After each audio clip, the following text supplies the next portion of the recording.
The mess hall always had its own kind of noise, metal forks scraping against stainless steel trays, boots thudding across waxed floors, cheap plastic cups clicking as recruits slammed them down without paying attention.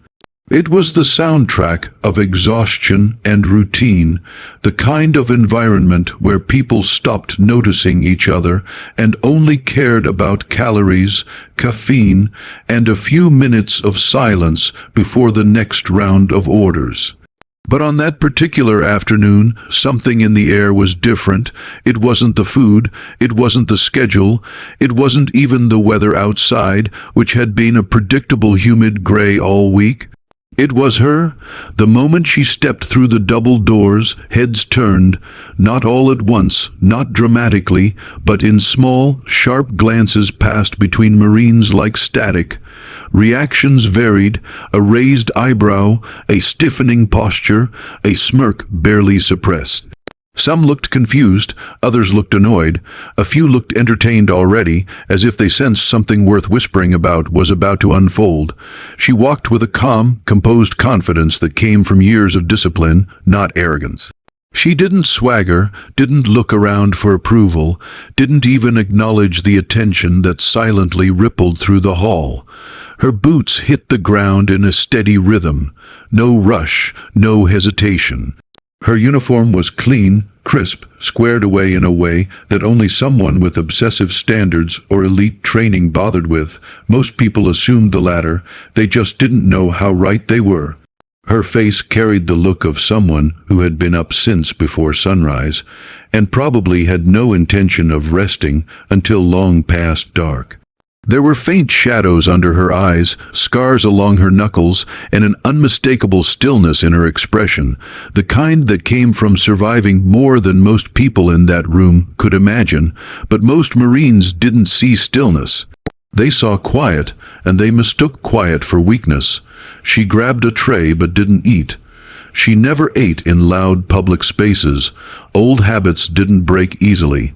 Instead, she carried it with one hand, scanning the room for an empty table, not because she needed privacy, but because the constant chatter could easily shift into something else.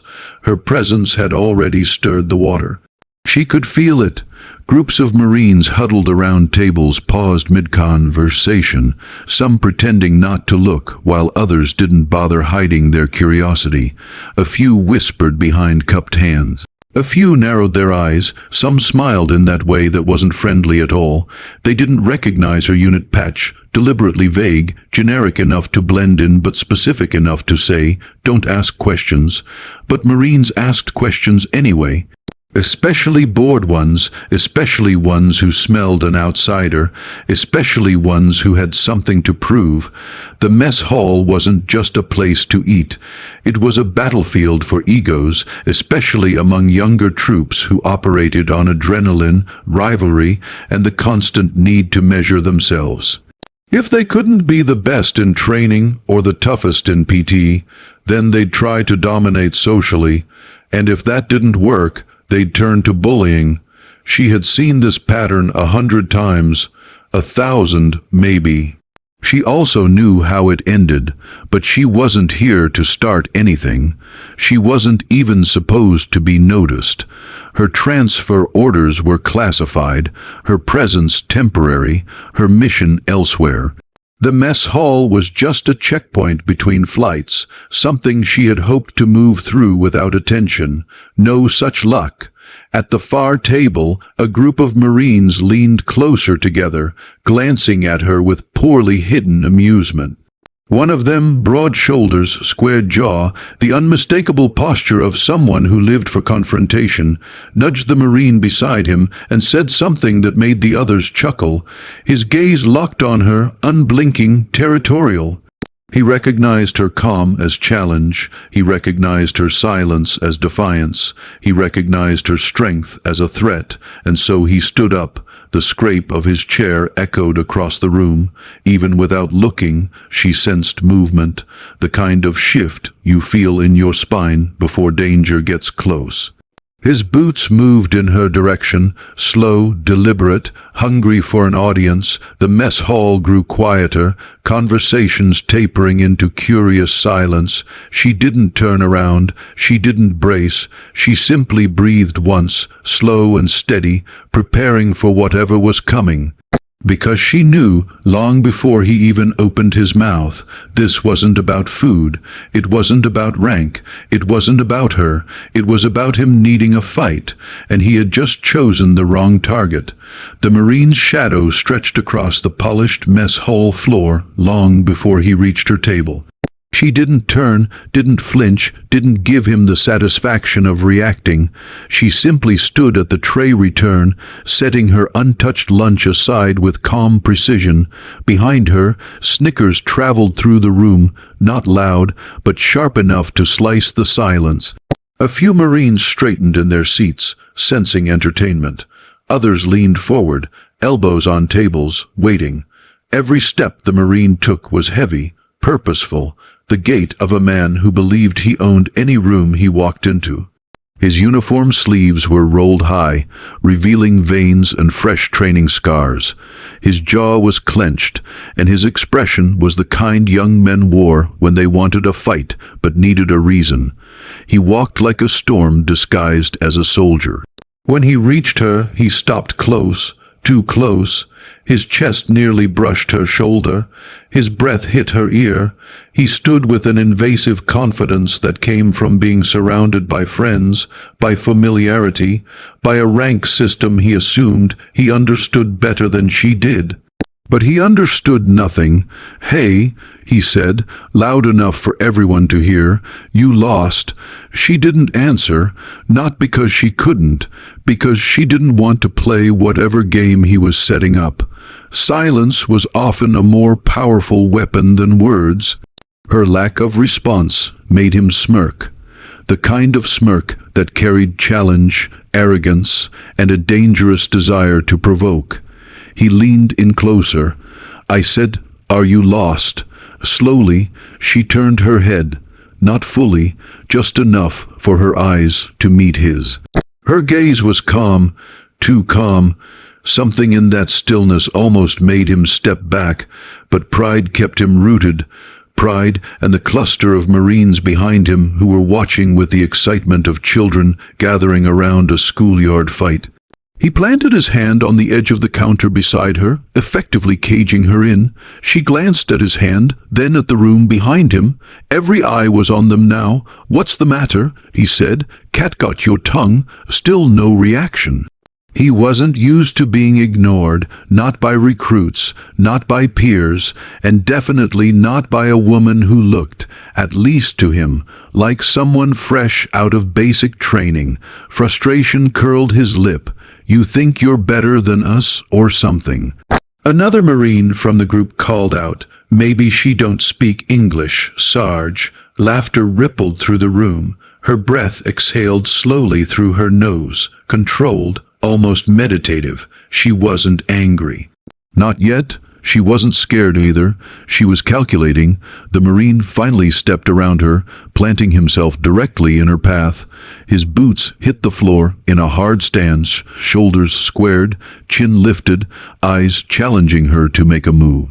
"Well," he demanded, "you got something to say now." She took a single step forward, refusing to be intimidated, refusing to let him block her movement. He moved closer, matching her step. He didn't know who she was. He didn't know what she had done, he didn't know what she could do, but he was about to learn. She spoke for the first time, voice low, quiet enough that the room had to strain to hear. "I don't want trouble." He laughed, loudly, obnoxiously, making sure everyone heard. The Marines behind him laughed too, some banging their fists on the table as if cheering him on. "You hear that?" he shouted. "She don't want trouble." He stepped toward her again, invading her personal space. "But trouble found you." Her expression didn't change. If anything, she seemed bored, disappointed even. She had dealt with far worse than insecure men looking for dominance. He mistook boredom for fear. Bad mistake. He reached out and flicked a piece of rice from her shoulder, letting his fingers linger just long enough to be disrespectful. What unit are you with, huh? He taunted. Who let you walk around here like you belong? She stared straight into his eyes, calm, steady, unshaken. You should step back, she said. Now, her tone wasn't angry, it was factual, a warning. He didn't take it. Instead, he snorted. Or what? You gonna cry? Run to your mommy? Or maybe? He leaned close. Maybe you want attention? Before she could respond, he lifted his voice again.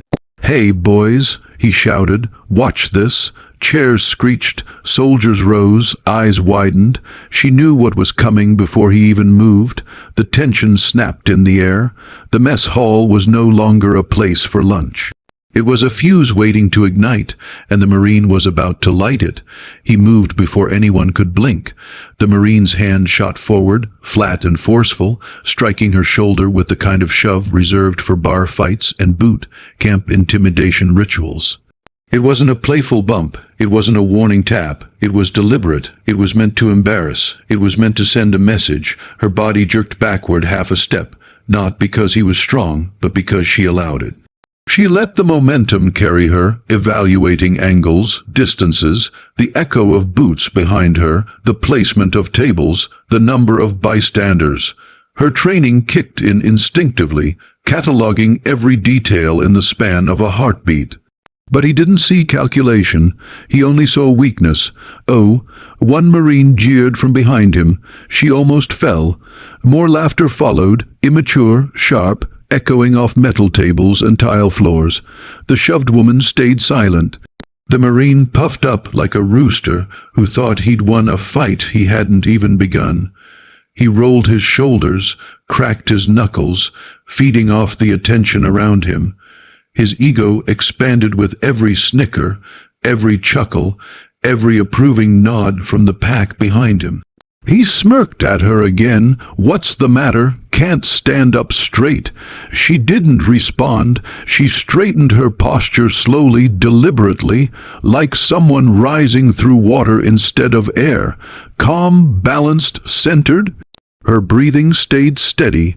Her expression remained neutral. The only change was in her eyes. Before, they were silent. Now, they were deadly silent. A few Marines in the back noticed. Their smiles faded, instinct whispering what their brains refused to accept.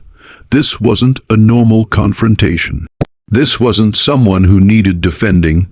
This was someone who could end a fight faster than it started. But the Marine in front of her ignored all warning signs. He was riding a high attention, authority, and a misguided belief that she would fold just like others had folded before. He took another step toward her, crowding her space again. You don't walk through my mess hall acting all high and mighty. He jabbed a finger at her chest. You don't ignore questions. You don't turn your back when I'm talking to you. His voice grew louder. Crueler, and you sure as hell don't. Before he could finish, he shoved her again. Harder. This time, the metal tray station behind her rattled from the impact. Plastic cups jumped.